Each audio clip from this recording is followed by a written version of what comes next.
when I think about the ancient world, it's something that I always keep coming back to and something I love very much. But I find that what people always want to talk about with the ancient world is things like battles and armies and the succession of kings. And what I'm interested in the ancient world is more like, how did they wear their hair? What did their language sound like? What did they eat?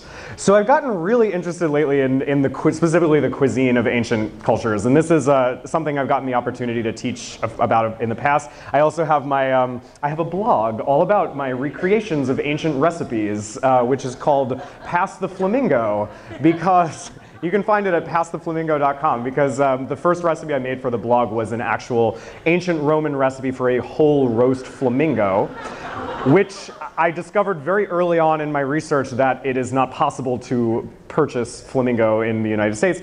So I used a duck. And it came out actually really good, and it's a great recipe. But we're not talking about the ancient Romans. Here we're going to be talking about, of course, the ancient Egyptians, who also had some quite interesting food secrets. So it's good to know, like, when we're talking about ancient food, it's good to understand, like, where does this information come from? Like, all this stuff that I'm about to be telling us. Our sources on the Egyptian diet, unlike a lot of other ancient cultures, such as namely the Greeks and Romans, like, if you look at Greek and Roman literature, there are actual cookbooks. They really wrote down a lot. They documented their daily lives in writing. The Egyptians did not really do that. There's not many literary sources for information on the diet of the Egyptians. So we have to go by other sources of information. The main one, of course, is archaeology. We all know about mummies. We all know about ancient Egyptian tombs. When Egyptians buried their dead, they would give them everything that they thought they would need in the next world. Because to the Egyptians, the next world was kind of like the best possible version of our regular life. So they would give them the best possible food that they could as well. So we have actual archaeological remains of food that can be found in Egyptian tombs. What we're looking at in this slide, this image over here at the end on the bottom, those are dates that were found in an Egyptian tomb, mummified dates, basically. And these are actually two different loaves of bread that were also taken from Egyptian tombs. And there's also not only offerings of real food, but also fake food. The thing we're looking at in the upper left corner over there, those are meant to represent containers of beer, but they're not actually beer. I don't even think they're life-size. They're like little tiny models of beer that were placed in an Egyptian tomb. And sometimes you would even find something like this is in an Egyptian tomb. What this thing is actually a mummified piece of meat. It's been wrapped up in linen, just as a human being would have been to be mummified. So there's some sort of connection there. So a lot of it is just from actual tombs, but also from the mummies themselves. That's something I'll get to later, but also just from looking at mummies, we can learn a lot about what they would have eaten when they were alive. You can see evidence of wear on their teeth. You can also see evidence of mummies who suffered from different health conditions that were associated with food, such as obesity or even diabetes. And also, fun fact, the ancient Egyptians knew about diabetes and they knew how to diagnose it. They called it this sugar sickness. And their way of diagnosing it was they would have the patient urinate on the ground, and then they would see if ants were attracted to the urine because of the excess sugar. And then also, of course, from art, which we'll be seeing a lot of ancient Egyptian art.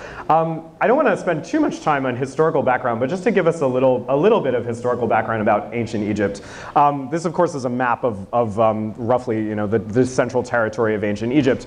It's a super, super long amount of time that we're talking about when we say ancient Egypt. It's like approximately 2,500 years, give or take. But there are things that did change in ancient Egypt and in their society, but also a lot of things didn't. The Egyptians really, really valued sticking to the status quo and following tradition. And so a lot of things like about their daily life and their customs, a lot of things really apply to almost every period of their history. The other thing to understand that's important about Egypt, and this is actually a lot of it is still true today of Egypt, is that it's a pretty hostile environment for human beings. In ancient times, you have 95% of the population of Egypt living on 5% of Egypt's territory. And that is actually still true. Basically, everyone in Egypt lives along the banks of the Nile River, because if you go too far from the banks of the Nile River, it's like uninhabitable. You can't plant crops, there's no fresh water. And this difficulty of the land itself shaped the Egyptians' lives in so many different ways, and in ancient times, and of course, still today. The Egyptians divided their world basically into two categories, the black earth and the red earth. Kemet is the black earth and Deshret is the red earth. Kemet is it's black because that's the rich, like the nutrient-rich soil that's good for farming that is along the banks of the Nile River, and especially up at the delta of the Nile River in the north, because the Nile is kind of weird. It flows from the south to the north. And the Egyptians actually also referred to Egypt itself as Kemet. If you ever wondered what did the Egyptians call themselves, they didn't call themselves Egypt. They said Kemet. And then the red earth, on the other hand, is the red earth basically is where no people can live and no crops and no animals can survive, and it's the desert. You have the Sahara Desert on the one side and the Arabian Desert on the other side, and the word desert is actually derived from the Egyptian word deshret, which got translated into Greek and transformed. The Egyptians also further divided their world into the upper and the lower, which are also influenced by these two terms. As I mentioned, the Nile River is weird and it flows up, it flows to the north. So Lower Egypt is actually the northern part of Egypt, and Upper Egypt is the south, because it's the upper and lower refers to the river, not to the directions. And these are, in the Lower Egypt region is very lush and very fertile, and is kind of the center of like grain production and all these things. Egypt, in later times, when it becomes ruled by the Greeks and later the Romans, Egypt is like a breadbasket of the ancient Mediterranean. There's so much grain that is produced, and all of it is like up here in this northern sort of heartland. Whereas Upper Egypt down in the south is known for being very dry and more arid, and in really ancient times the people were considered to be more warlike or more aggressive, probably because they had to fight over resources because they didn't have a lot. It's also good when we talk about food of the ancient world to consider what ancient people didn't eat, because with modern day technology and just globalization and everything, we really take for granted how much food we have available to us and how it comes from all different parts of the world. Everything that you are looking at in this image was unknown to the ancient Egyptians because it comes from the Americas. It was just from a part of the world that they had no access to. And also, of course, modern Egyptian food is not the same thing as ancient Egyptian food. All these influences from other places have changed everything over time. The Egyptians are limited by their technology, namely being they didn't have refrigeration, so everything has to be preserved in some way in this super hot, arid environment that they live in. And they're also limited by geography and by their dependence on the river. Here is a list of some foods that we eat today that the ancient Egyptians did not know anything about. So they had no refined sugar. Their main source of sugar actually was honey, which they made extensive use of. Various types of fruit, like there were no, as I said, everything that's in the back of this image, they had no tea or coffee, despite the fact that coffee comes from Ethiopia, but the Egyptians didn't seem to have known about it. So what exactly did the Egyptians eat? Turns out, quite a variety of different things. Grain was the center of the Egyptian diet, as it is for many ancient peoples. Especially barley was the most widely cultivated grain. And as I said, you'll see a lot of like really great images from Egyptian tombs that in this presentation that show agriculture. That here we have people, harvesting grain. There's also a bunch of different vegetables. Generally speaking, in the ancient world, people did not eat as much meat as they eat today. Meat was pretty expensive. It was mostly reserved for the wealthy. But common people would often be just eating vegetables. Especially lentils was a super important vegetable in ancient Egypt. We know that lentils were part of the rations that were given to workers who labored on the Great Pyramids. Another one that I wanted to point out specifically, which Matt already mentioned, is the tiger nut. And I'm actually in a moment, I'm gonna pass these around, and throughout the presentation, feel free to pass them around and try one. Tiger nuts are a really interesting little, I guess you can call them a vegetable. They're actually not nuts at all. They're actually a very small tuber. They grow underground. Tiger nuts were very popular in ancient Egypt. They were made into flour, which I've actually made. One of my favorite ancient recipes I've ever made is, you can take, it's on my blog too. It's a dessert. They took flour, and the recipe itself comes from it's not written down anywhere because the Egyptians weren't really into that. It's depicted in almost a comic strip and an image. It shows you each step of how they made it. They take the tiger nuts, they grind them into flour, they mix the flour with milk and butter and make these little cakes, and then they fry them in more butter and honey and just cover it in honey. And it is so good. But yeah, Tiger nuts are actually very healthy and you know, pretty interesting little vegetable. They become more popular recently. Lately, people are into them as like sort of a superfood type of thing. They were also the original basis of horchata, interestingly enough, which we mostly know in its form from rice milk, but in its original form in Spain, it was actually made from tiger nuts. So I'm gonna pass these around. I'm just gonna randomly give them to someone in the audience, and you can pass them. What's molo? Thank you. Oh, molochia is a vegetable that's still eaten in Egypt today. It's a leafy green, but it has that like sliminess of okra when you cook it. It's kind of bitter, I believe. I haven't actually tried it myself. And also, of course, lots of different fruits were available to the Egyptians. They had anything that grows in like a Mediterranean or a Middle Eastern climate. They had many dates, figs. We know that they had watermelon, although their watermelons were quite a bit different from our modern ones. They were smaller and more bitter. They also, as I kind of mentioned before, they used a lot of honey. This, by the way, is an image of Egyptians harvesting grapes. The Egyptians did make wine, but not to the extent that they made beer. Beer was what the Egyptians were all about, and I have a whole slide about beer that I'll get to in a minute. But more for the wealthy, wine was also available. Honey, however, is super important because honey has antibacterial properties, and it never goes bad, essentially. So honey is actually used for food preservation, as well as just being the major source of sugar. There's also a horrendous story that I hope is not true about one particular Egyptian pharaoh that had this brilliant idea of how to keep insects off of him while he was on a hot day, that he would have servants or slaves like stand over on one side of the room covered in honey so that all the flies would go to them. Whether or not this is true, I don't know. And also many different spices were also known to the Egyptians. Some of them, like coriander and sumac, and also the nigella, which is an oniony, bitter type of spice, are still used in the Middle East today, and sesame as well. Asafoetida is a pretty fun one. It's mostly used today in some Indian and South Asian cuisines, but it's a resin from a plant, and it smells really strong, but it has a very delicious flavor when you cook it. And I mentioned already, not a lot of meat in the Egyptian diet, but they did certainly make extensive use of their river, and the Nile being their main source of kind of life. Like there's amazing images of Egyptians fishing and in all different ways with nets, with spears. They had many different types of equipment for fishing that you can see in the images like that one down below. Actually, tilapia was one of the most commonly eaten fish in ancient Egypt because it natively lives in the Nile River.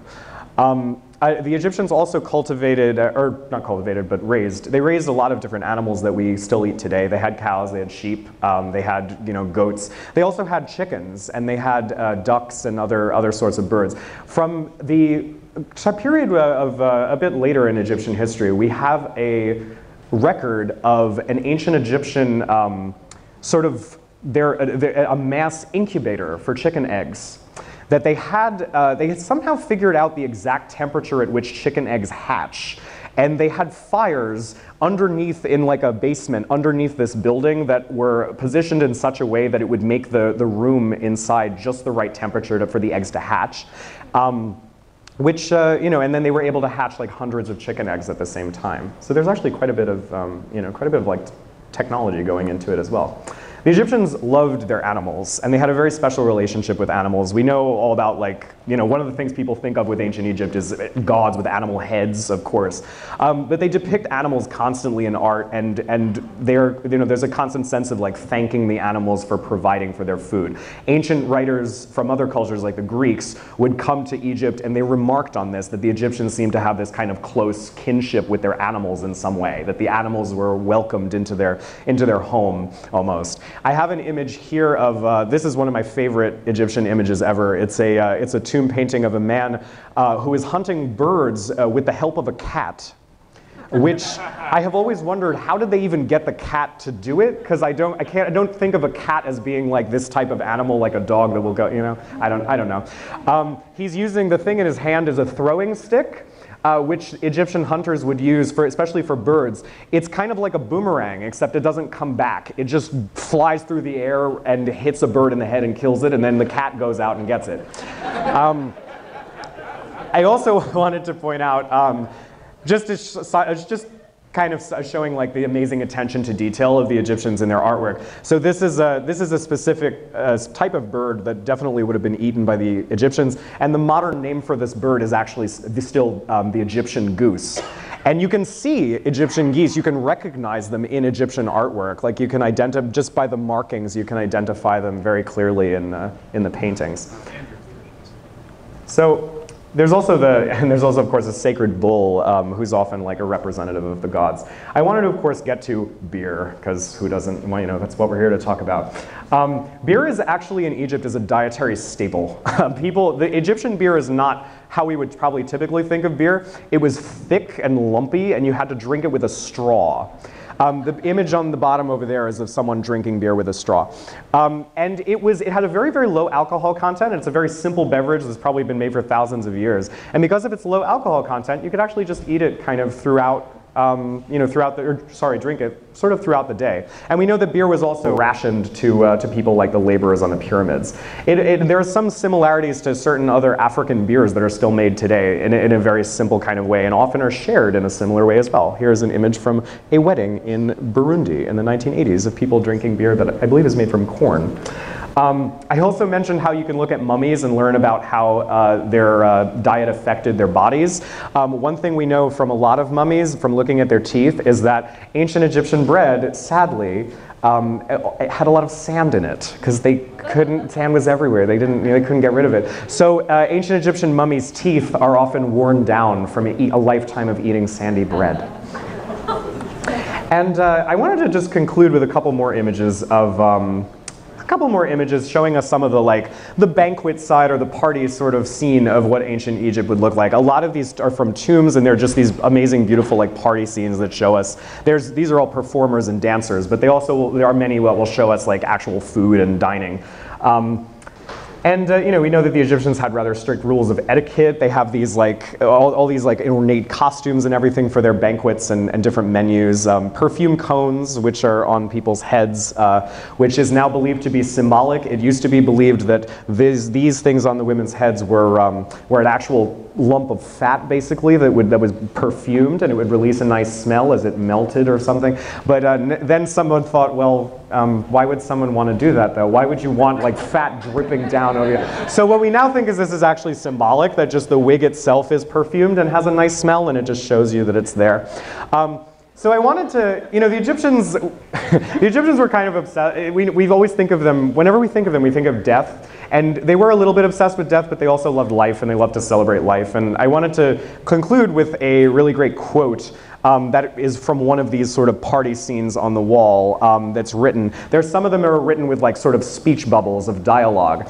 And there is this one in particular that has always struck me it's a party scene with a woman who is speaking to a servant, and she has her wine goblet held out to the servant, and she says, "Can't you hurry up and bring me the wine? My throat is as dry as straw. I want to get drunk." Thank you.